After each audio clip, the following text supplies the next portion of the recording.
Punjab Kesari Navodaya times में आज हमारे साथ है वो एक्टर जो एक वर्सेटाइल एक्टर की तरह अपनी पहचान बना रहे हैं अक्रॉस प्लेटफॉर्म्स और बेहतरीन काम करते नजर आ रहे हैं। और फिलहाल अगर आपने देखी है साली मोहब्बत तो फिर उनके बारे में आप जरूर अच्छी अच्छी बातें ही कर रहे होंगे। रोल के बारे में भले ही ना करें, उनकी एक्टिंग के बारे में जरूर कर रहे हैं। बात कर रही हूँ अंशुमान पुष्कर की, जिन्हें साली मोहब्बत ऑन Z5 आपने अगर नहीं देखा है तो डेफिनेटली देखिए। कैसा एक्सपीरियंस रहा, आगे उनके क्या प्रोजेक्ट्स हैं, ढेर सारी बातें अंशुमान से करेंगे। लेकिन सबसे पहले बहुत बहुत स्वागत आपका हमारे प्लेटफॉर्म पे। Thank you so much Nidhi.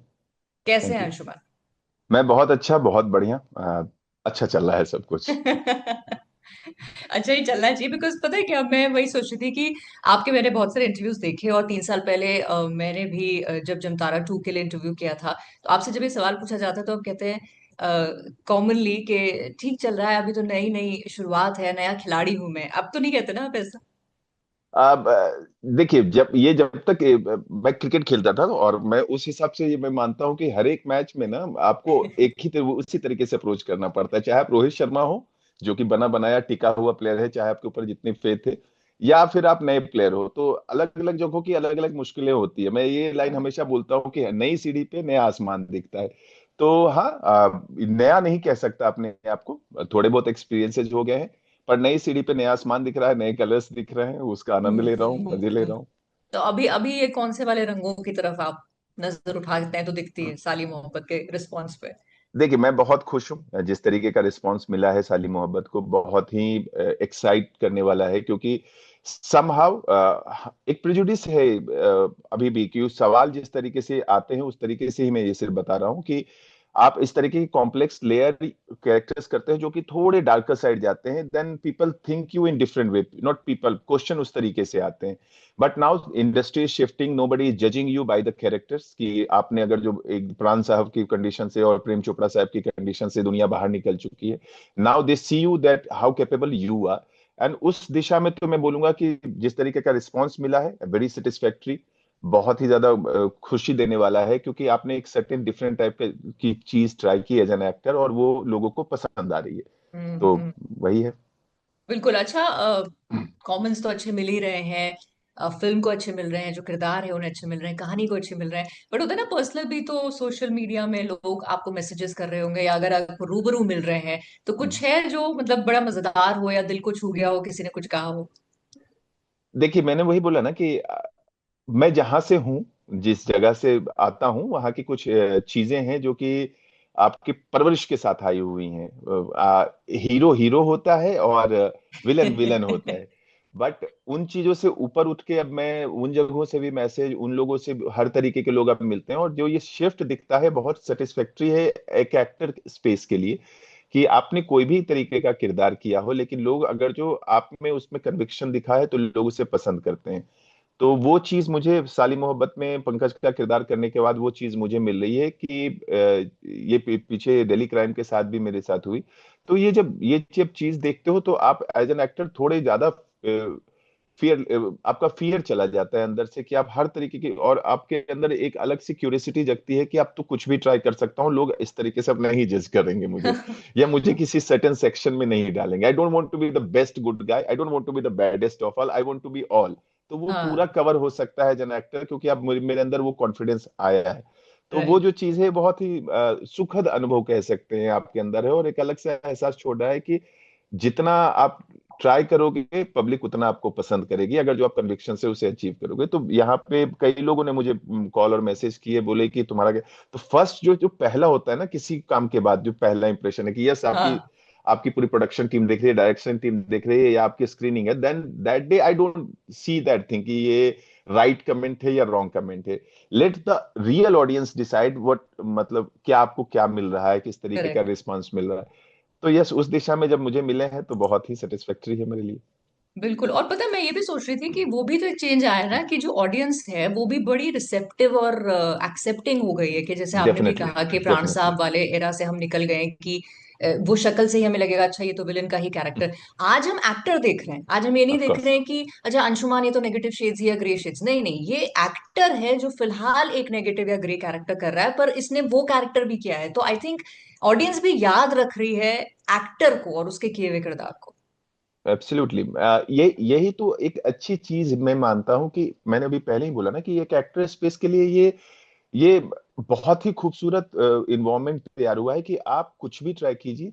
Character की अगर जो इम्पोर्टेंस है कहानी में उस कैरेक्टर की, और उस कैरेक्टर के साथ उस कैरेक्टर की भूमिका जो है इम्पोर्टेंट है, चाहे वो कहानी को आगे बढ़ाने में, सही दिशा देने में, या नई कॉन्फ्लिक्ट क्रिएट करने में, उन सब चीजों को अगर जो वो कैरेक्टर आप कर रहे हैं, तो वो छोटा बड़ा हो किसी लेंथ का हो, और किस किस कलर में आता है, ये कलर जो डिफिनेशन आता है ब्लैक व्हाइट और ग्रे, उससे फिर आपको फर्क नहीं पड़ता है। फिर आप उस बहुत ही कंफर्ट स्पेस बोल सकते हैं किसी भी एक्टर के लिए। तो ये इंडस्ट्री का जो शिफ्ट है, ये लोगों का, ऑडियंस का जो शिफ्ट है, अ, हम्म। वो बहुत ही अच्छा है, बहुत ही बढ़िया। मैं बोल सकता हूँ कि इससे बेहतर तो कुछ होना होगा ही नहीं किसी एक्टर के राइट लिए। Right right right. अच्छा, बट ये जो आपका कैरेक्टर है पंकज, जी। लोग बात कर रहे हैं उसके बारे में, पॉजिटिव नेगेटिव जो भी है, किरदार के बारे में, आपकी एक्टिंग के बारे में तो डेफिनेट पॉजिटिव है। अब कुछ लोगों को पसंद आ रहा है कैरेक्टर, कुछ को नहीं आ रहा है, वो तो हर की अपनी ओपिनियन होती है। बट कहानी का हिस्सा आप बने कैसे? आ, बहुत ही डेमोक्रेटिक प्रोसेस हमेशा की तरह। मेरा ऑडिशन हुआ, ऑडिशन होने के बाद टिस्का मैम ने मुझे बुलाया। पहला ऑडिशन उन्हें कुछ शायद लैंड नहीं करता हुआ दिखा था, तो उन्होंने बुलाया और मुझे कुछ सर्टेन इंस्ट्रक्शन दिए कि this is how I am seeing it, by look and by everything you are perfect for it, but the certain nuances I want it if you can do it. तो before her also I audition again, and then character मुझे बहुत complex, बहुत interesting, बहुत different लगा जितने मैंने अभी तक पहले किए थे उस तरीके से। तो बहुत ही चैलेंजिंग भी लगा मुझे ये कैरेक्टर अपनी जगह में। तो जितना मैं मानता हूँ कि एक एक्टर को टूटना बहुत इंपॉर्टेंट होता है, तो वो मुझे कहीं ना कहीं मुझे लगा कि जो इस तरीके की मेरी पर्सनालिटी है उससे बहुत जगह पे ये एक अलग इंसान है। तो वो टूटना मुझे अपने अंदर बहुत पसंद आया। तो मेरे साइड से जो हाँ का रीजन था वो था, उनके साइड से हाँ का रीजन जो था वो उनके अपने जो ऑडिशन के प्रोसेस में उन्होंने देखा। तो और कहानी पढ़ने के बाद ये लगा कि बहुत ही आपके आसपास में होती हुई चीजें हैं जो कि आप नजर घुमा के देखना नहीं चाहते हैं और देखते नहीं है, but these things prevail and these things affects the overall societal structure of our whole world, you can say। तो वो जो खास चीजें थी, और कहने के तरीके में टिस्का मैम से जब उन्होंने मैंने मुझे पहली बार नरेट किया, जो पूरी कहानी पढ़ी, उनके उनके वोकेबलरी में और कहानी लिखने में जो मुझे बहुत क्लैरिटी दिखी, वो एक बहुत सेटिस्फेक्टरी स्पेस था। तो फिर तो मामला सिर्फ ये था कि वो हाँ कहें, मैं हाँ कहूँ, बात आगे बढ़े। बिल्कुल। और उनकी, क्योंकि ये बतौर डायरेक्टर एक डेब्यू फिल्म रही है, मतलब फुल सीरीज की अगर बात करें, शॉर्ट जी। फिल्म हटा दे, तो एक नए डायरेक्टर की अपनी एक अलग एनर्जी भी होती है, चाहे वो नर्वस एनर्जी हो या कैसी भी तरह की एक एनर्जी हो। वो एक्सपीरियंस कैसा रहा? और क्योंकि वो एक एक्ट्रेस भी है खुद बाकमाल, तो हाउ वाज इट? देखिए, ये जो कॉम्बिनेशन है डायरेक्टर और एक्टर का है, मैं हमेशा ये चीज, मुझे ऐसा लगता है कि उनकी वोकेबलरी आपकी वोकेबलरी जब मैच कर जाती है तो काम बहुत आसान हो जाता है। तो आपका ये कि वो उनका पहला है दूसरा है इंपॉर्टेंट नहीं रखता है, उनकी वोकेबलरी कितनी क्लियर है आपके कैरेक्टर्स को लेके। तो चूंकि एक अच्छी चीज हुई कि उन्होंने मेरा, जब उन्होंने दोबारा मुझे लुक टेस्ट के लिए बुलाया था तो वो खुद वहां बैठी हुई थी, तो मेरे लिए भी ये बहुत अच्छा अनुभव था कि डायरेक्टर खुद आपको एक सर्टेन सीन कर रहा है, तो यानी वो हम दोनों एक दूसरे को एक तरीके से समझ लें, वो चीज हम्म वहां बन रही है या नहीं बन रही है। तो that day only I understood कि उन्होंने कहानी भी खुद लिखी है, तो वो ये एक बहुत क्लियर चीज होती है कि she has very clear references from where she is bringing this particular emotion, this particular conflict और दिस पर्टिकुलर सिनारियो। तो वो सब हम्म कुछ उनके अंदर बहुत बहुत क्लियर था, रेफरेंसेस पॉइंटेड भी उनके बहुत क्लियर थे। तो वो चीज बहुत ही ज्यादा, वही बोले ना कि बहुत ही ज्यादा आसान हो जाता है काम करने के प्रोसेस में। तो वो उनकी क्लैरिटी थी सब्जेक्ट को लेके, एक सर्टेन विजन था कि मैं इस तरीके से चीजें बनाऊंगी जो कि आपको पहले दूसरे दिन समझ में आ जाता है कि अच्छा ये स्पेस है हाँ इस चीज हाँ। का। तो हर चीज में जब वो क्लियर थी तो फिर कोई दिक्कत वाली बात नहीं थी। फिर मुझे भी शुरुआती कुछ दिनों में मुझे लगा कि वो उठापटक चलती है, जो कि हर एक एक्टर के साथ होता है पहले 2-3 दिन। तो वो उठापटक के बाद काफी बहुत ही आसान और बहुत ही स्मूथ प्रोसेस रहा। और शायद इसीलिए मैं, मुझे लगता है कि ऑडियंस का प्यार भी मुझे मिल रहा है, क्योंकि मैं ये हमेशा मानता हूँ कि दिस इज डायरेक्टर्स मीडियम। तो राइट। वहां पे मैं उस तरीके का एक्टर मानता हूँ कि मुझे 100% सरेंडर कर देने में आजकल मजा आता है, कि यहाँ पे अपनी समझदारी चालाकी करने की कोई जरूरत नहीं है। This particular person who is sitting on the directors chair, he or she has a bird view of everything happening around. So whatever changes she needs, वो अपने हिसाब से उसको बदलती हैं, सही करती हैं। तो उसमें सरेंडर करने का मजा मैंने उनके साथ लिया है, और शी इज वेरी क्लियर, बहुत ही ऑनेस्ट इंटेंट के साथ उन्होंने ये चीज बनाई है। तो उनका और हमारे प्रोड्यूसर मनीष मल्होत्रा सर, इन दोनों का एक बहुत क्लियर था कि उनकी इंटेंट बहुत क्लियर थी, बहुत ही हम्म। स्ट्रांग थी, और फियर कहीं पे नहीं था किसी भी तरीके से, किसी चीज को लेके वो क्लैरिटी थी। तो बहुत ही स्मूथ प्रोसेस में ये गई है सारी चीजें। राइट, पर जैसे अंशुमान आपने कहा और हम पहले भी कहते हैं कि फिल्म्स जो हैं वो एक डायरेक्टर्स मीडियम है, लेकिन आप जिस बैकग्राउंड से आते हैं वो एक्टर्स मीडियम है, थिएटर। तो जी। और एक अंदर जो थिएटर वाले कलाकार होते हैं, मैंने देखा उनके अंदर का थिएटर का जो कलाकार है ना, वो नहीं जाता है, चाहे उन्होंने फिर दूसरे मीडियम्स में कितना ही काम कर लिया हो। तो ये हम्म। क्लैश, एक एक्टर्स मीडियम और एक डायरेक्टर्स मीडियम, आप कभी फील करते हैं होता है अब? देखिए, अगर आपको ये गलती से भी एहसास हो गया कि आप डायरेक्टर से ज्यादा फिल्म समझ रहे हैं, तो ये किसी के लिए भी अच्छी अच्छी सिचुएशन नहीं है।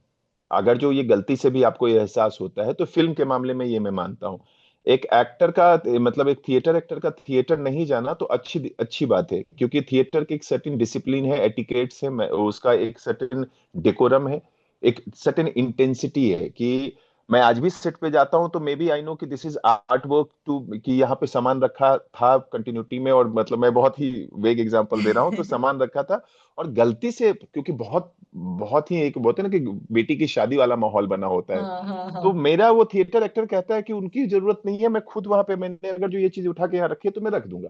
तो ये थिएटर ना जाना एक अच्छी चीज है ना, कि आपको आप उस पार्ट ऑफ प्रोसेस में 100% इन्वॉल्व में, वो वाली बात नहीं आएगी आप में कि this is not my work ना, this is director's art director's work, why would I invest my energy और my sincerity in that thing. वो मुझे ऐसा लगता है कि वो और इनग्रॉस करती है उस चीज में, उस प्रोसेस में रहने के लिए, तो वो ना छूटे और जिंदगी भर ना छूटे, और मुझे कोई गम नहीं है कि वो अगर जो नहीं। हाँ, जहां तक बात रही अपने एक्सपेरिमेंट और चैलेंजेस की, अपने एक्सपेरिमेंट करने की, जो एक जगह पे आती है कि एक्टर को पूरी छूट होती है, जो ये बात हमेशा चलती है, एक्टर को छूट होती है थिएटर पे, कि कई बार अगर जो उस मोमेंट पे उसको कुछ अच्छा महसूस हो रहा होता है, तो उस महसूस होने को वो नहीं छोड़ता है। मैं यहाँ भी नहीं छोड़ता हूँ, बस उसके लिए एक पहले से अगर जो हो गई तो हमारे पास दूसरे टेक का ऑप्शन होता है। इट्स नॉट लाइक थिएटर ना, हाँ ये दिस शो हाँ। इज द मतलब 4 शो होने हैं, और ये मतलब दूसरे शो में कर दिया है, अब तीसरे शो में डायरेक्टर आके डांटेगा कि नहीं करना है, ये तो नहीं होना है ना। और करेक्ट। तीसरे शो में फिर मन किया तो फिर कर देना है, जो बदमाशी हम थिएटर वाले ये बदमाशी करते थे। लेकिन यहाँ पे तो है कि इफ दैट टेक इज, आपने आपका इंटेंट जागा, आपने किया, और उसके बाद डायरेक्टर को लगा कि नहीं कि अच्छा लगा तो वो रखेंगे, नहीं अच्छा लगा तो वो नहीं रखेगा। तो हम्म। वो फ्री, ये तो ऑप्शन है हमारे पास, तो कहीं ना कहीं ये कॉम्प्लेक्स नहीं है, आसान करती है। तो मैं तो चाहूंगा कि मेरे अंदर का थिएटर एक्टर जो थोड़ा बहुत सीखा है, मेरे को बहुत डीप इंटेंस थिएटर नहीं किया है, लेकिन जितना किया है और जिस गुरु के नीचे किया, मुझे लगता है कि मैंने अच्छी चीजें ही सीखी, तो बरकरार बिल्कुल रहे। बिल्कुल। लेकिन आजकल ना एक और टर्म जो हम बहुत कॉमनली सुन रहे हैं कि एक्टर्स दो तरह के हैं, एक तो है मेथड एक्टिंग करने वाले, एक एक्टर्स हैं जो स्कूल ऑफ स्पॉन्टेनिटी से आते हैं। हम्म। आप हमेशा ये कहते हैं यार मैं दोनों का मिक्स हूँ। हम्म। तो आपकी प्रोसेस क्या रहती है, मैं आप रोल के कसम से हिसाब से? बताता हूँ आपको निधि, मुझे अभी तक नहीं समझ में आया कि मैं कौन सा एक्टर हूँ, और अच्छा। मैं जानना भी नहीं चाहता कि मैं कौन सा एक्टर हूँ। मुझे इतनी पता है कि मैं ट्रूथ और रियलिज्म जीना जानता हूँ, कहानी का कंटेक्स्ट पता है, कहानी का सब्जेक्ट पता है, डायरेक्टर्स की डायरेक्शन पता है। एक बार आप उस पार्ट ऑफ प्रोसेस में आइए, जितनी चीज आपको समझ में आती है उसके आसपास के एनवायरमेंट को समझिए और कीजिए। अब इसको अब अगर जो किसी चीज के लिए कि आप अभी मुझे किसी मजदूर का किरदार मिल जाए, तो मैं चाहूंगा कि एक बार जाके देखूं, और उसको अगर जो देखूं कि वो हथौड़ा किस तरीके से चलाता है, और मैं सीधे जाके सेट पे चलाऊंगा तो नहीं होगा, 2-4 बार हाँ, ट्राई करना पड़ेगा, तो उसको आप मेथड नहीं बोल सकते ना कंप्लीटली। वो तो मैं ट्राई प्रिपरेशन है। करके, प्रिपरेशन है। अब वो कई बार ऐसा होता है कि कई चीजें बचपन से, अब मुझे क्रिकेट खेलने के लिए बोल दिया जाएगा किसी किसी भी में, तो मैं तो कहूंगा अरे यार, जिस दिन बोलोगे उस दिन खेल लूंगा। तो अब इसको ये थोड़ी बोलेगा कि मेरा मेथड खत्म हो गया। तो आप अपने आप को उस प्रोसेस में को मानते हो, कई बार वो चीजें मिलती हैं और उसको समेट के ही आप जो रिप्रेजेंट करते हो वो है। तो मैं मेथड और स्पॉन्टेनिटी वाले मुद्दे से नहीं है, कई बार आपको पता चलता है कि किसी ने बीच में कुछ बोला और जो आपने पहले नहीं बोला, तो आप करते हो वो चीज।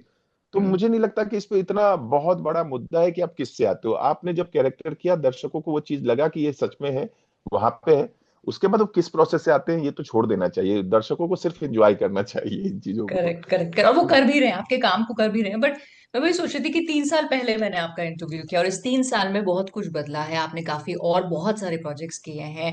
अंशुमन आज एक वर्सेटाइल एक्टर्स की लिस्ट में शामिल होते जा रहे हैं। बट मुझे ना वो 3 साल पहले की आपकी एक बात याद है, जो मैंने कहा था आपसे कि किस तरह का काम करना चाहते हैं, और आपने कहा beggars can not be choosers. वो चूज नहीं कर सकता कि उसकी कटोरी में चांदी का सिक्का है या 1 रुपए का है। तो 3 साल में ये स्टेटमेंट आप बदलना चाहेंगे? चलो इसको बदल देते हैं कि अभी 100 रुपए वाला नोट ज्यादा पसंद आएगा। मैं मैं देखिए, हम जिस जगह से हमारी दौड़ ये पता नहीं कब खत्म होगी कि हर एक अच्छा काम या बुरा काम के बाद भी हम जीरो ही हैं। ये चीज और इसको डिनाई नहीं किया जा सकता, तो ट्रूथ है, ये रियलिटी है। इसमें क्या, मैं इसको फर्स्ट नहीं मानता, मैं इसको लाइफ का चैलेंज मानता हूँ, खूबसूरती मानता हूँ कि मैं कंफर्ट जोन में नहीं हूँ। और वो कंफर्ट जोन में नहीं होना मुझे तैयार करता रहेगा हमेशा। और as an actor, as a इंसानी तौर पे वो अपने मेरे को बेहतर बनने के लिए आगे लेके जाता है। जैसे ही मैं कंफर्ट जोन में आया, तो हम लोग थिएटर में एक लाइन बोला करते थे कि जहां गुमान हुआ बेटा गया बेटा।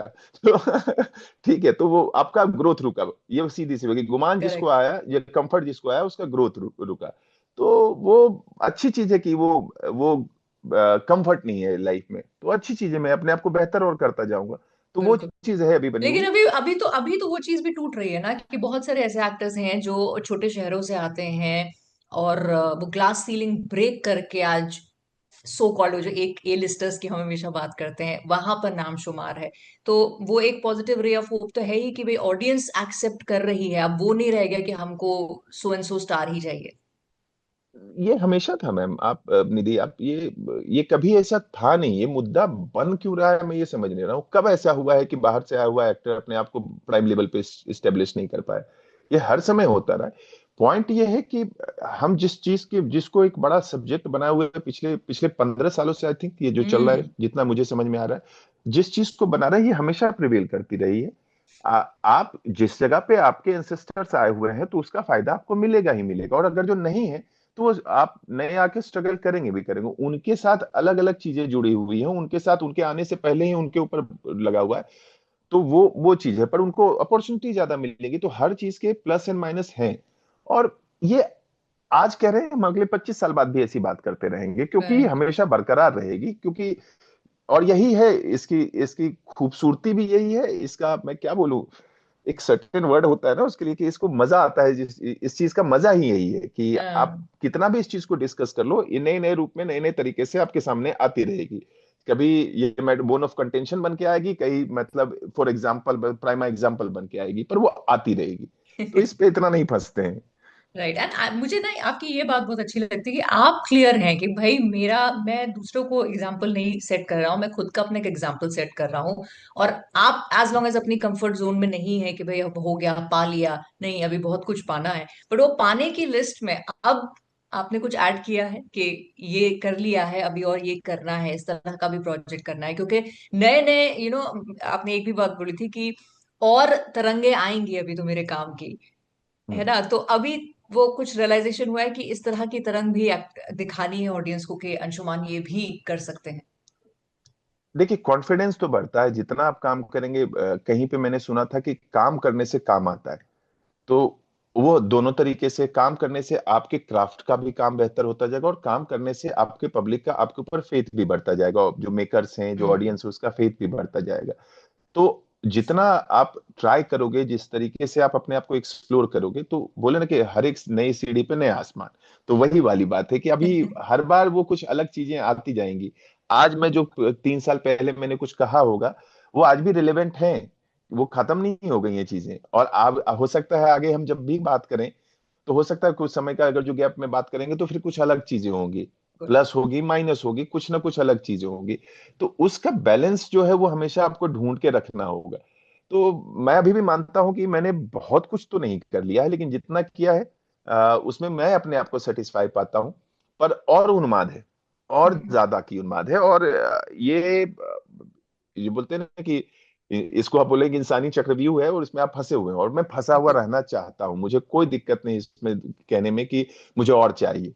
मेरे अंदर नहीं अभी कुछ, बहुत कुछ ऐसा सेक्शन बचा हुआ है जो कि बहुत कुछ मांग रहा है, बहुत ज्यादा ही अपने आप को कह रहा है कि और प्रूव करने की बात है। तो वो भी चल रही है प्रक्रिया, और मैं इसमें बना रहना चाहता हूँ। बिल्कुल, और हम भी चाहेंगे, ऑडियंस भी चाहती है, बिकॉज अच्छे करेक्ट। एक्टर्स की दरकार हमें है, क्योंकि हम भी ये नहीं सोच रहे कि नेगेटिव शेड है फिर पॉजिटिव शेड है कौन सा है। सो वो अच्छा काम अंशुमान आप करते रहिए, आप हमें एंटरटेन करते रहिए, जिस भी प्लेटफॉर्म में जिस भी तरह का व्हाइट ब्लैक या ग्रे कैरेक्टर पोर्ट्रे करके आप करते रहिए। And wishing you great success आपके करियर के लिए, and wishing you great health also, and thank you so much for talking to me. Thank you so much Nidhi, thank you. Thank you.